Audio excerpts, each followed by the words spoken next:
Hi guys, welcome back to my channel English in a Blink, and today we are starting our series on IELTS preparation. To start with, we are going to look at some tips on how to improve your writing. Okay, so writing, as you all know, is very important part of IELTS. So what are the two things that are very important in terms of writing? They are your grammatical accuracy and your grammatical range. And what do I mean by that? So when I say grammatical accuracy, that means when you're forming your sentences, they have to be grammatically correct. Correct usage of verbs, correct usage of your tenses, that is an absolute must. Okay, and when I say grammatical range, that means you are not going to be repeating the same style again and again. You have to show some variation. And this is what I will be looking at today. So without wasting time, I will take you not to my board work, but I will take you to my presentation today, okay? And I will walk you through it. So without, like I said, wasting time, let's go and have a look at my presentation. Okay, so this is our first slide. As you can read over here, it says, don't repeat the word. And what do I mean by that when I say don't repeat the word? So whenever you are doing your writing and when you're using your adjectives, it's always advisable to use your synonyms, all right? Phrases which have, similar meaning. You have to use, things which are different. So do not keep on repeating. No repetitions at any time. All right, so synonyms, phrases with similar meanings, something that you can use to spice up your writing style. Okay, this is what you have to do. Well, we all understand that sometimes it is not possible. For example, if you're writing a report about a specific disease or perhaps a chemical compound, you'll not be able to vary your vocab. That's quite understandable, okay? But you always remember that it is always very important to vary your choices of words. It's very, very important. So if you look at this first one over here, we went on holiday to a ski resort. The resort was very beautiful with lots of things to do. The mountains were also beautiful. And to be honest, there were also many beautiful people. Now, as you can already see, I have used beautiful 3 times in this sentence. And I am sure when you were listening to me using beautiful, beautiful, beautiful, you were like, oh my gosh. Yeah, we understand that it was really beautiful, but you could have used something different, isn't it? And that's exactly what I mean.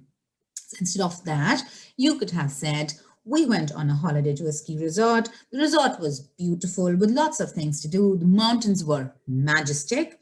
And to be honest, there were also many glamorous people. All right. So this is one example that I have given you, which means do not repeat same word. Okay. Use your synonyms. Use similar phrases, but never repeat. Okay, moving on to our next slide, which says don't repeat the same sentence style. In a similar way, something that we looked at, no repetitions. So using the same sentence structure while repeating the same structure over and over again is also considered a bad style.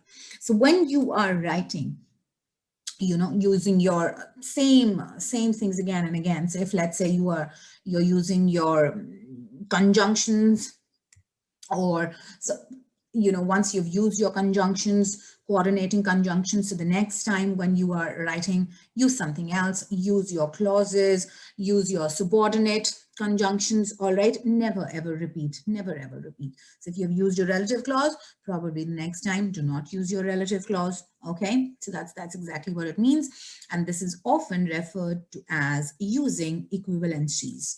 So here are some examples of similar types of sentences using different equivalencies to vary the style. So the sentence or the meaning of the sentence is the same, but we have used it differently.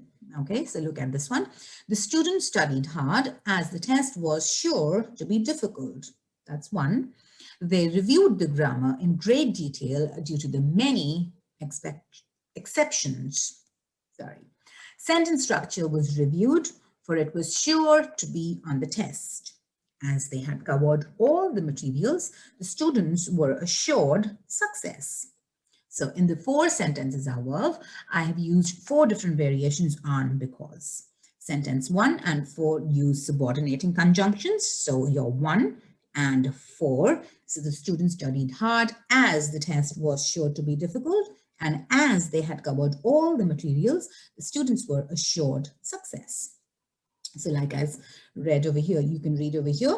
So first and fourth, they have used your subordinating conjunctions, and note that the dependent clause can begin the sentence if followed by a comma. So this one over here, that is a dependent clause, and this you can start your sentence, but you have to place a comma. And the second sentence uses a preposition due to followed by a noun phrase. So whenever you start, you're using your due to, you have to finish it off with a noun phrase. So like over here, due to many exceptions. And the third sentence uses the coordinating conjunction for. So over here, we have used our for. So we have used 4 different style of sentences, and we're referring, the meaning of all of them are pretty similar. Okay, now we will look at them in detail. Here's a quick review of these forms. Coordinating conjunctions, also known as fanboys. And what do you mean by fanboys? What does F stands for? For, A stands for and, N stands for nor, B stands for but, O for your or, Y for yet, and S for so. So these are your coordinating conjunctions, and you have to remember this word, which is your fanboys. Combine 2 simple sentences with coordinating conjunctions preceded by a comma. Coordinating conjunctions cannot begin a sentence. Okay, so the weather was very cold, but we took a walk. So the weather was very cold, comma, but we took a walk. She needed some extra money for her vacation, comma, so she found a part-time job. The toy was broken, comma, for the boy had thrown it against the wall. So we have used our fanboys, that is our coordinating conjunctions. Always remember, you start the sentence, place a comma, followed by your coordinating conjunctions. Okay, moving on to next slide. Now we're looking at subordinating conjunctions. Subordinating conjunctions introduce dependent clauses. They can be used to begin a sentence followed by a comma, or they can introduce the dependent clause in the second position without using a comma.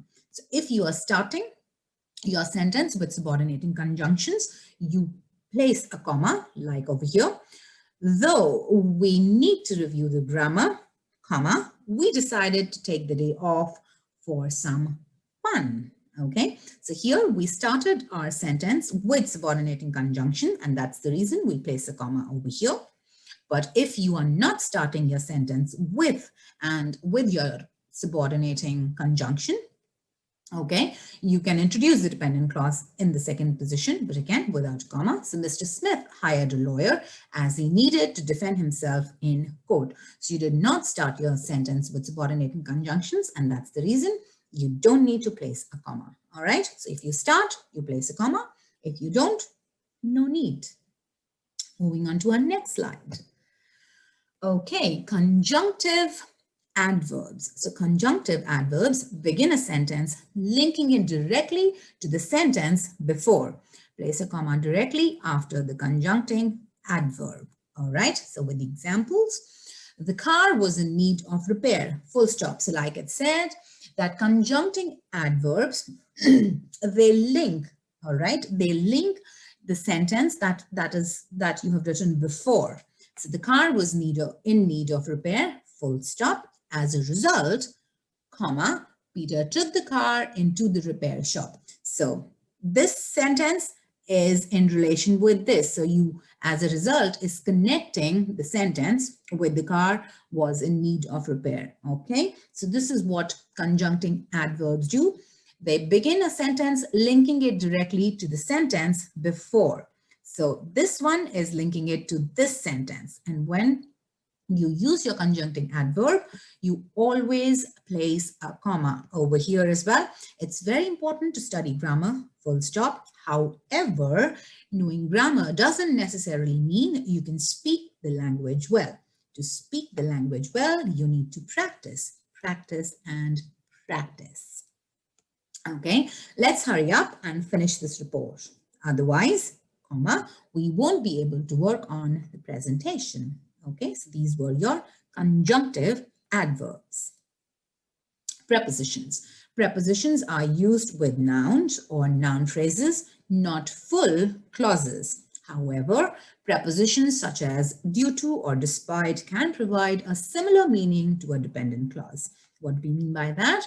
So over here, just like our neighbors, we decided to put a new roof on our home. The school decided to fire the teacher despite the students' protest. As a result of poor attendance, we'll have to repeat chapter 7. So prepositions, they are used with nouns or noun phrases, again, not full clauses, and due to and despite can provide a similar meaning to a dependent clause. And that's what we have looked in this sentence. And I think we looked at due to in the slide before. Okay, moving on with the next one. Vary sequencing and linking language. Finally, when writing longer passages, you will be using linking words and sequencing to connect your ideas. So when we are writing long paragraphs, okay, so sometimes we need to link them, we need to sequence them, all right? So you start by saying, oh, first this happened, and next, this is what is happening. And so then as you go on, this is what we mean by, like, for example, there are many ways to say next. So, to show a sequence, next, next, next, that's not a good option. Again, it is going to be repetitive if you'll keep on using next, next, next. So if you're providing instructions, try to vary the words you use to take someone through each step in the process. Instead of writing, first, open the box, next, take out the equipment, next, insert the batteries, next, turn the device on and begin work. Not good. What you could have done is, first, open the box, next, take out the equipment, after that, insert the batteries, and finally, turn the device on and begin work.